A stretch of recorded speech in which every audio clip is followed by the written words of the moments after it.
India രാജ്യത്ത് communist party അല്ലാതെ മറ്റേതൊരു പാർട്ടിയിലാണ് ജനാധിപത്യപരമായി പ്രക്രിയ നടക്കുന്നത്? ഏതെങ്കിലും പത്രക്കാരൻ പറയുന്നുണ്ടോ? കോൺഗ്രസിലുണ്ടോ? ആരാണ് രാഹുൽ ഗാന്ധിയെ നേതാവാക്കുന്നത്? അല്ലെങ്കിൽ സുധാകരനെ കേരളത്തിലെ കോൺഗ്രസിനെ നേതാവാക്കുന്നത്? ഏതെങ്കിലും സമ്മേളനമോ കോൺഗ്രസിന്റെ മെമ്പർമാരുടെ പ്രതിനിധികളോ ചേർന്ന് അവർ തെരഞ്ഞെടുത്തതാണോ?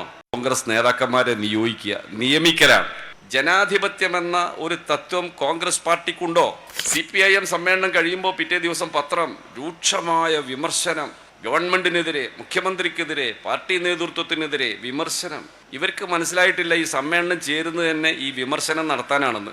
വിമർശനവും സ്വയം വിമർശനവുമാണ് കമ്മ്യൂണിസ്റ്റ് പാർട്ടിയുടെ സംഘടനാ തത്വം. അതിലൂടെയാണ് ഈ പാർട്ടി കടഞ്ഞെടുത്ത് സംശുദ്ധമായ ഒരു പ്രസ്ഥാനമായി, ബഹുജന പ്രസ്ഥാനമായി വളരുന്നത്. ഈ പാർട്ടിയിലെ ഏത് ഉന്നതനായ നേതാവിൻ്റെയും മുഖത്ത് നോക്കി വിമർശനം നടത്താൻ പാർട്ടി സഖാക്കൾക്ക് അവകാശമുണ്ട്. അതിനുള്ള സന്ദർഭങ്ങൾ പാർട്ടി സമ്മേളനം ഒരുക്കുന്നു. ഇതിനെക്കുറിച്ച് അറിഞ്ഞിട്ടാണോ പാർട്ടി സമ്മേളനത്തിൽ വിമർശനം മാത്രമല്ല സ്വയം വിമർശനമുണ്ട്. അങ്ങനെയാണ് ഈ പാർട്ടി വളർന്നു വരുന്നത്.